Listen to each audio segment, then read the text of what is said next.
ದೇವೇಗೌಡ ಅವರ ಪತ್ನಿ ಚೆನ್ನಮ್ಮ ಅವರ ಅಂತಿಮ ಸಂಸ್ಕಾರದ ಎಲ್ಲ ಅಂತಿಮ ವಿಧಿವಿಧಾನಗಳಿಗೆ ಎಲ್ಲ ತಯಾರಿಗಳು ಕೂಡ ಸದ್ಯಕ್ಕೆ ಆಗ್ತಾ ಇರುವಂತದ್ದು. ಮನೆ ಬಳಿ ಪೂಜೆಯನ್ನ ಮುಗಿಸಿಕೊಂಡು ಕ್ಯಾತನಹಳ್ಳಿ ಬಳಿರುವಂತಹ ಅಂತ್ಯ ಸಂಸ್ಕಾರದ ಜಾಗಕ್ಕೆ ಕೊಂಡೊಯ್ಯೋದಕ್ಕೆ ಸದ್ಯ ವಾಹನ ಕೂಡ ಸಿದ್ಧವಾಗಿದೆ. ಪ್ರಸ್ತುತ ನೀವು ಗಮನಿಸ್ತಾ ಇದ್ದೀರಾ, ರೇವಣ್ಣ ಅವರ ನಿವಾಸದ ಮುಂಭಾಗದಲ್ಲಿ ಈಗಾಗಲೇ ವಾಹನ ಸಿದ್ಧವಾಗಿ ನಿಂತಿದೆ. ನಿನ್ನೆ ಬೆಂಗಳೂರಿನಿಂದ ಹೊರಟಂತಹ ಪಾರ್ಥಿವ ಶರೀರವನ್ನ ತಡರಾತ್ರಿ 3 ಗಂಟೆಯ ಸುಮಾರಿಗೆ ರೇವಣ್ಣ ಅವರ ನಿವಾಸಕ್ಕೆ ಕರೆತರಲಾಗುತ್ತೆ.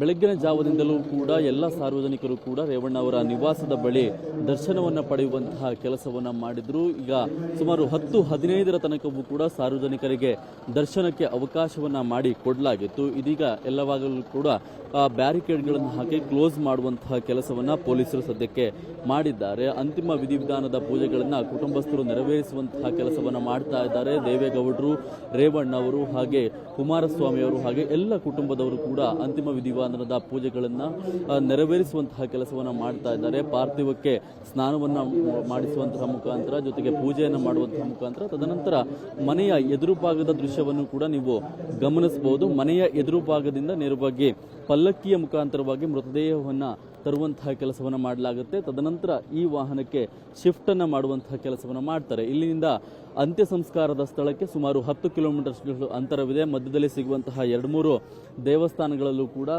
ನಿಲ್ಲಿಸುವಂತಹ ಕೆಲಸವನ್ನು ಮಾಡ್ತಾರೆ. ಈಗಾಗಲೇ ಹಲವು ಸಾರ್ವಜನಿಕರು ಕೂಡ ಅವಕಾಶ ಸಿಗಲಿಲ್ಲ. ಏನಕ್ಕಂತ ಹೇಳಿದ್ರೆ ಸಮಯಾವಕಾಶ ಕಡಿಮೆ ಇರುವಂತಹ ಕಾರಣದಿಂದಾಗಿ ಅವರಿಗೆ ಕ್ಯಾತನಹಳ್ಳಿಯ ಅಂತ್ಯ ಸಂಸ್ಕಾರದ ಜಾಗಕ್ಕೆ ಬಂದು ಅಂತಿಮ ದರ್ಶನವನ್ನು ಪಡೆದುಕೊಳ್ಳಿ ಅಂತ ಹೇಳಿ ಸದ್ಯಕ್ಕೆ ಸೂಚನೆಯನ್ನ ಕೊಟ್ಟಿರುವಂತದ್ದು. ಈಗಾಗಲೇ ವಾಹನ ಕೂಡ ಸಿದ್ಧವಾಗಿರುವಂತಹ ದೃಶ್ಯವನ್ನು ನೀವು ಗಮನಿಸ್ತಾ ಇದ್ದೀರಾ. 12:30 ಸುಮಾರಿಗೆ ಈ ವಾಹನದ ಮುಖಾಂತರವಾಗಿ ಪಾರ್ಥಿವ ಶರೀರ ಕ್ಯಾತನಹಳ್ಳಿ ಇರುವಂತಹ ಅಂತ್ಯ ಸಂಸ್ಕಾರದ ಜಾಗಕ್ಕೆ ಹೋಗುತ್ತೆ. ತದನಂತರ ಅಲ್ಲಿ ವಿಧಿವಿಧಾನಗಳು ಹಾಗೆ ಸರ್ಕಾರಿ ಗೌರವಗಳ ಮುಖಾಂತರವಾಗಿ 4 ಗಂಟೆಯ ಒಳಗಾಗಿ ಅಂತಿಮ ಸಂಸ್ಕಾರ ನೆರವೇರಿಸಬೇಕು ಅಂತ ಹೇಳಿ ಕುಟುಂಬದವರು ನಿರ್ಧಾರವನ್ನು ಮಾಡಿದ್ದಾರೆ. ಅವರ ಕಿರಿಯ ಮಗ ರಮೇಶ್ ಅವರು ಅಂತಿಮ ಸಂಸ್ಕಾರದ ವಿಧಿವಿಧಾನಗಳನ್ನ ನೆರವೇರಿಸುವಂತಹ ಕೆಲಸವನ್ನು ಮಾಡ್ತಾರೆ. ಸದ್ಯಕ್ಕೆ ಇಲ್ಲಿನಿಂದ ಹೊರಟಂತಹ ವಾಹನ ಸದ್ಯಕ್ಕೆ ಅಲ್ಲಿ ಎಲ್ಲ ರೀತಿಯಾದಂತಹ ತಯಾರಿಗಳನ್ನ ಮಾಡಿಕೊಳ್ಳುವಂತಹ ಕೆಲಸವನ್ನು ಕುಟುಂಬಸ್ಥರು ಮಾಡ್ತಾ ಇದ್ದಾರೆ. ಕ್ಯಾಮರಾ ಪರ್ಸನ್ ವಿನೋದ್ ಜೊತೆಗೆ ಶರತ್, ಏಷ್ಯಾನೆಟ್ ಸುವರ್ಣ ನ್ಯೂಸ್.